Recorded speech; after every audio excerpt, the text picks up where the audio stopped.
Deliberate thinking of pretty much any kind beyond thought filters is considered explaining yourself or using logic to reassure yourself from the uncertainty or unpleasant feeling you may have that just makes those thoughts and feelings worse.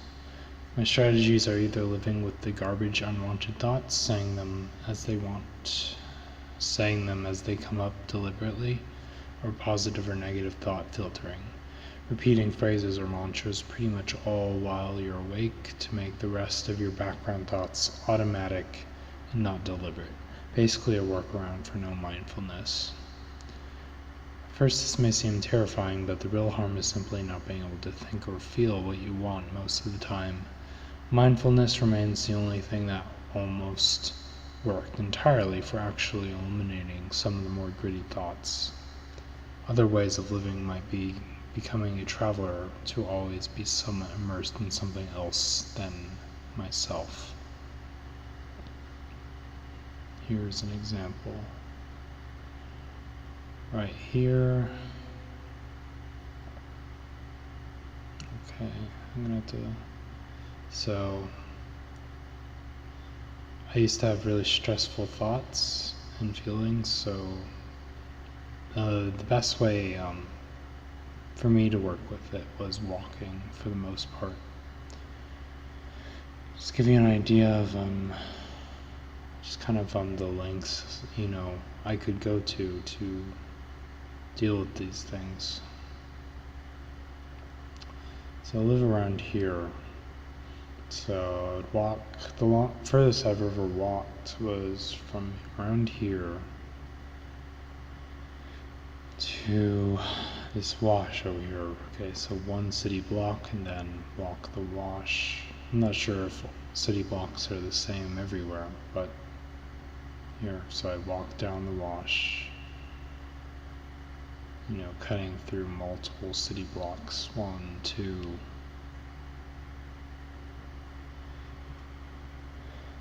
3, and I ended up around here, and I just kept going. There was a trail around here that just kept going, so it would just go off into this desert area, and for 3 miles. Never really looked at it 100%. So basically it was this desert path that was pretty much straight like this. It just went all the way through here. Just all the way through here to Valencia. And so once I got to Valencia, it was around Rita Ranch area. So it's my first time looking at it on a map. I didn't exactly know, I just used the streets to guess where I should go next. So I walked left once I finally got here. And I went to get stuff to drink, of course. So I just walked straight up Valencia all the way. So there's lots of curves when you're coming up here. There's just non-stop curves in industrial desert areas. There's not much place. Rita Ranch was the only neighborhood way out here.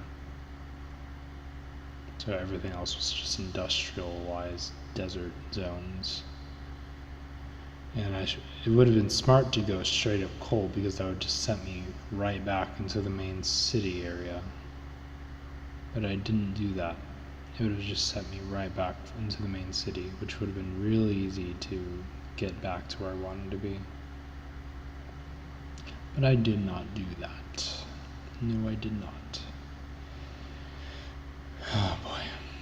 So, I don't know, I'm just trying to give you a perspective of how my brain works, since it's been a long time, and I don't really think anyone really knows what it's like, so, yeah. So I'd walk down Valencia, and I couldn't go, I'm not sure, but as soon as if I kept walking, if I just went up, I would have been to the city, but since I kept walking left on Valencia, let me change the texture here. I want to change it to satellite, I think. It'll just look better. Yeah, it's cooler. So, there's Air Force Base right here, and I think it's basically a dead end. I don't think you can get through all the way unless you work there. It's one of those really big Air Force bases, the plane graveyards. So I basically walked all the way, kept walking down Valencia. Oh my gosh. Yes, I did. I walked down Valencia, just kept walking. There was this industrialized zones, basically, a lot of it was. So I want to look a little bit closer so I can see the roads here. So I read something off the script, so I'm sorry if that turns you off. Yeah.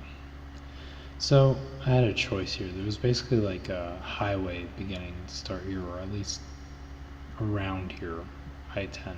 That's basically what I would have wanted to go on, I think. Or Benson Highway, but I didn't. I was basically sick of walking, and I just wanted to get to the main city as quick as possible, which was a really bad idea, because I did not know some of the places I was not sure where I was 100%. And some of the streets, like Craycroft, like they're somewhere else. They're like a part of the main city streets, but they're very disconnected, obviously, from the actual city. See, look, Craycroft is this little band right here, but it gets cut off. So it's very deceptive if you just think, oh, it's a main city street. No, it's not. I mean, it looks like you can just go straight, right? That would have been nice, but it gets cut off.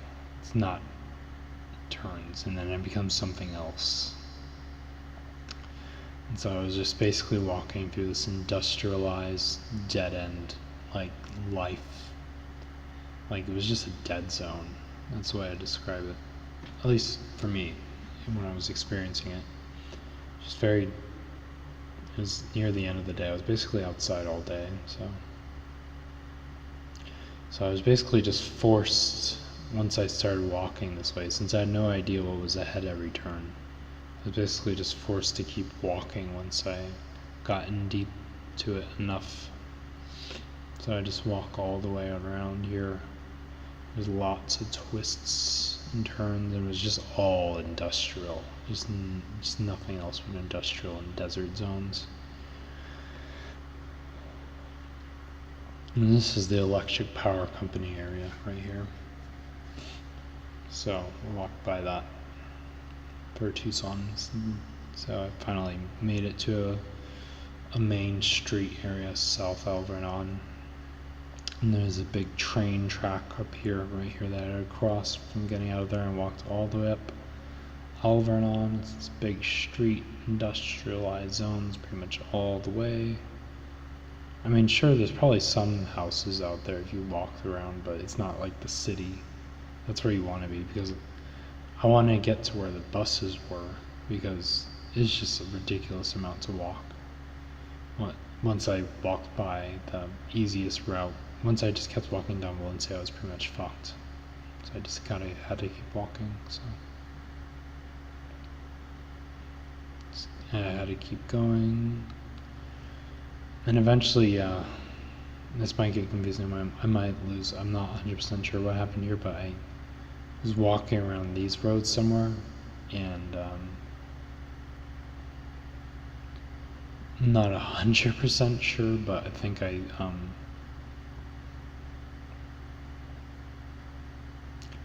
I stopped around here. So I was walking on Alvernon, and I stopped here, and there's this little trail area that runs along this road here, and I think that's where I stopped off.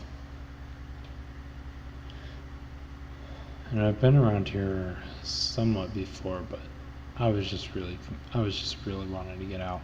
So if I kept walking up Alvernon, I probably would have found a bus line much sooner, but I did not do that. So if you get desperate, you can probably make it a lot harder on yourself, honestly, because I would have been near, 22nd Street. This is where bus lines go. So I would have been probably on a bus way sooner, but I did not do that. So instead, there's just a little trail area here. It's for parks and stuff. So I just walked around here. I just decided, hey, I don't know what I was thinking. I was just so fed up with roads changing into other roads, so I just took the risk because I knew golf links was just a long, continuous road, at least in my experience. So I just basically walked these trails along this, kind of like a highway, basically, or freeway, I'm not sure. It was just mostly like, yeah, just like military zones around here. And I just kept walking around just next to this. There's just a long trail. And I think there was one break-off point where I think it was Swan. There was one major street areas around here. I thought I had reached the area, but I still had another city block to go. I finally made it here and I took the bus all the way back, and it was basically around 8 p.m. around then. I was walking all day outside all day. And I took the bus. I have no idea how long it actually was. If you calculated it, I have no idea. But that's just an idea of things you do to deal with the stuff going on in your, if you have this kind of thought stuff, these thoughts and feelings that don't go away. This is kind of the lengths you go to kind of deal with it. Just kind of live your life. I'd imagine if I didn't have this, if I didn't have mindfulness or just being able to accept thoughts, this would basically I'd basically be guaranteed to do this stuff all the time, which would be very unpleasant because there's just no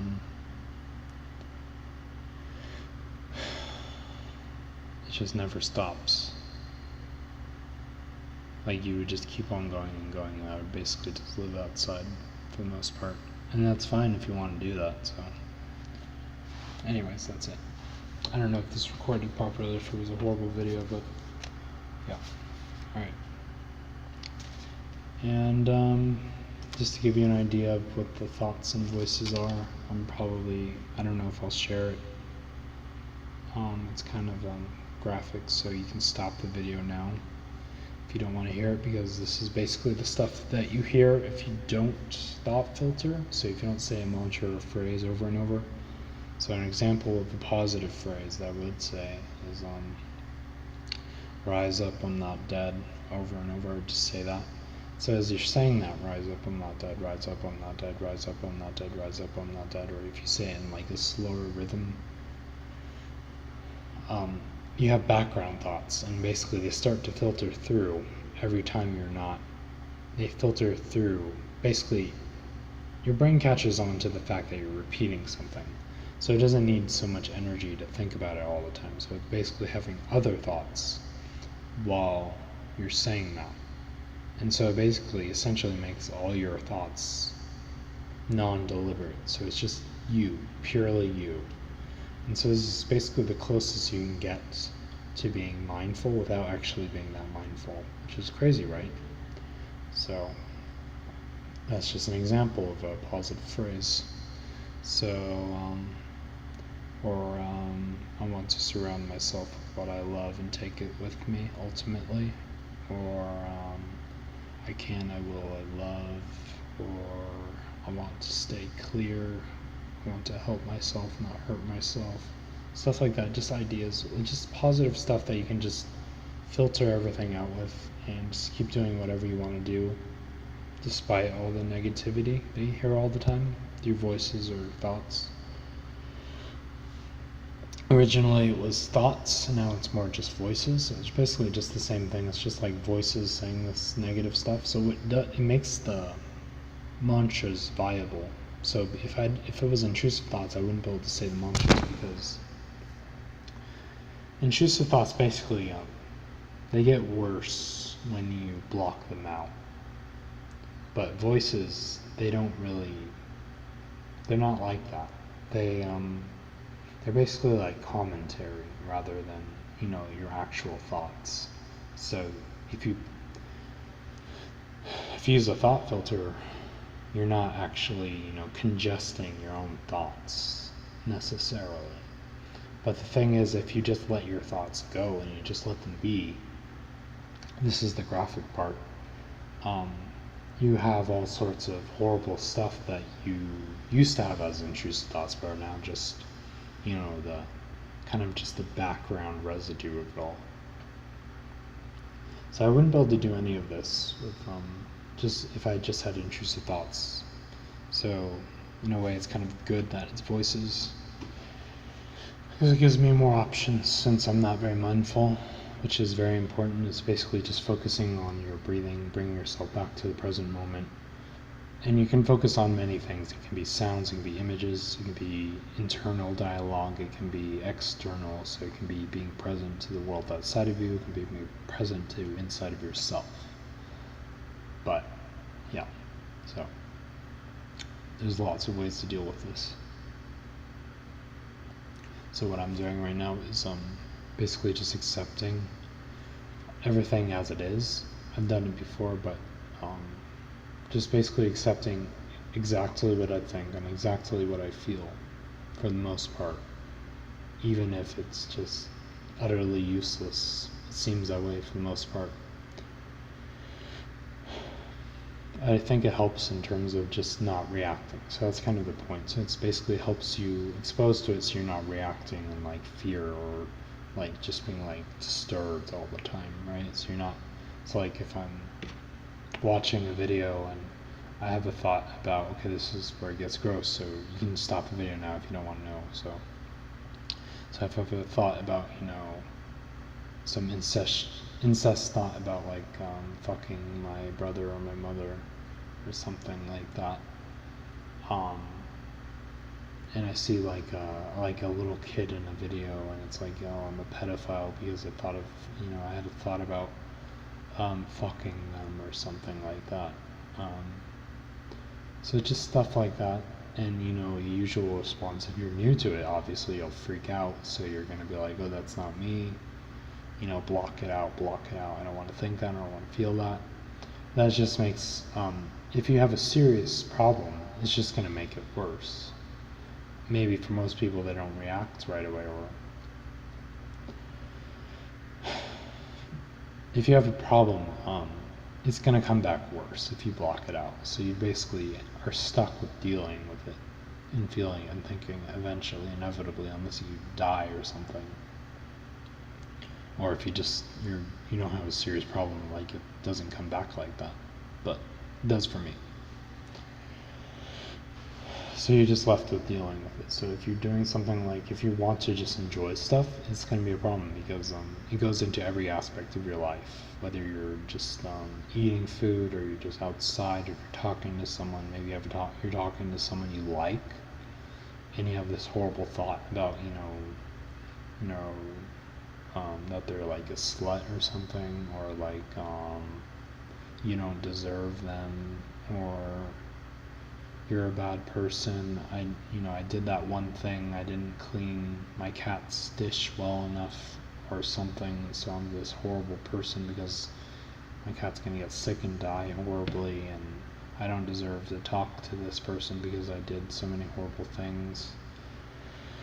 Or just judgments. It's like a lot of non-stop judgments, a lot of like sexual deviancies, like incest, pedophilia, bestiality, just every kind of horrible thing, like racism, homophobia, sadism, masochism, self-loathing, self-pity.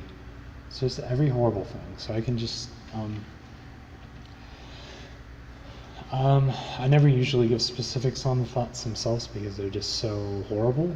So most people are just not going to get it, and they're just going to like, if you tell them that thought, I guess my fear is that they're going to associate that thought with me. So, I mean, if you think you're going to do that, I mean, it's normal, I think. If you hear someone, this is what they think, this is what's going on in their head, it's just so bizarre, because my thoughts weren't always this way.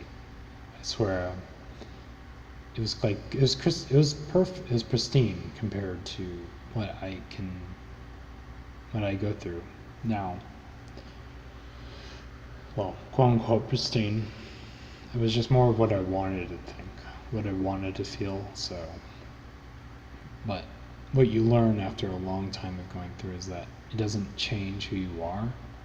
It's just more of a tedious thing to go through, more so to hear it all the time. So, I don't know if, I mean, you could give it a shot. I haven't really talked about like how other people think. I don't know. I don't really know. Sometimes it's just like you almost forget what it's like to think normally, which is probably for the better, because I have no idea if it's ever gonna be normal, quote unquote, again. But like, try repeating a mantra and see if you have background thoughts while you're repeating that mantra, and realize, maybe, do I think deliberately for the most part, or am I like zoning out and kind of thinking about something? So do you think about one thing and are you only focused on that thing, or are you thinking about something and you're focused on something else? Are you deliberately thinking what you're thinking, or are you automatically thinking what you're thinking while you're acting deliberately on something else? Or are you just kind of like shifting through everything? So if you repeat the mantra, I think it'll become more apparent, if you just focus on that mantra, that you have these background thoughts that are just basically automatic and that you have no control over. And so it's basically, in a way, it is kind of like a quick way to look at who you are in terms of thoughts. Just what your thoughts are without mindfulness, without, that in-depth kind of meditation stuff. So that's basically what it is. So, I don't know, it's so hard for me to talk about it, so, okay, so, I mean, this is probably just, I don't know if it's, yeah. You can probably just stop watching, because I'm going to, I don't know if I'm going to say it, but probably you just end the video here, and if I want to add it, I could just add what what some of the intrusive thoughts or voices are like. So if I choose not to do that, then this video will end right now. Bye. Alright. So these are some of the thoughts. These are like the worst ones. For me, it's mostly like sexual stuff, so it just makes you really uncomfortable around people while you're having them, of course. And it's like, yeah, mostly sexual, and then like racist, and then like sadism and stuff like that. So racism, sadism, animal suffering. So it kind of uses your own kind of worst fears, basically, to bother you non-stop. So this is what I kind of just, this stuff is going on in my head. It can either, so basically, usually, if you were mindful, you would just let the thoughts and voices happen without you deliberately thinking anything. You would just be focused on your breathing, or on an image or a sound, and your thoughts and voices, the voices you hear, would just be happening for the most part. You would be the observer, that's the idea. But without that, it's basically you have to kind of just go after whatever is happening in your head. So if you have a negative thought, say, I want to suck my brother's cock, you would go after that over and over. So you would just say, so if it bothers you, you go after it deliberately. So you would literally think the thought that you dislike. So you'd say, so if you have I would have the thought saying like incest juice or something like really gross. I mean, I could go in detail, it's pretty horrible, so I don't know if you want, like, if you're watching this, you probably, so, watch at your own risk, I guess, yeah. So it'd be like, I want to suck my brother's cock, I want to suck on my mom's clit, incest juice, I want to suck on my daddy's cock, I want to lick my brother's cum glazed rectum, I am a pedophile, black bitch, niggers, I want to jack off to 4 or 12-year-old prepubescents, kill the children, gas, fuck the bitch. There you go. So that's stuff that, you would be thinking over and over, stuff like that, to basically just realize that it doesn't have to mean anything, that you don't have to imbue it with meaning with your reactions. So if you react in fear to something, that just makes it that much more meaningful to you. When that thought happens, it's like, oh shit, I have to, if I'm not reacting, I must be like this. So if I have thought of, like, I want to fuck my brother, then and I want to feel good about myself, so I'll just rationalize and say why I don't want to fuck my brother to make myself feel better. But in doing that, it's just basically imbuing the thought with that meaning. Like every time it happens, you have to explain yourself to get rid of the feeling. But instead, you're supposed to feel what you're feeling and think what you're thinking, and in turn, it may or may not help the thoughts go away. For me, it hasn't made them go away. The closest thing that has made them go away is mindfulness. But it does help you not care. It does help you kind of like shift through it. You're not really fazed by it. See, I could say all that stuff and I don't really care. The thing that bothers me is like saying it to other people. Like maybe I don't need to say what I think specifically, because maybe that makes it feel like it actually means something. But so maybe I won't. Yeah. So maybe I don't have to say what I think specifically. So. But that's just, so. It's just an idea. So you're supposed to either embrace the chaos, and in doing so you get more calm, or you basically kick your own ass, basically. You immerse yourself in a world beyond yourself. Alright, I think that'll do it.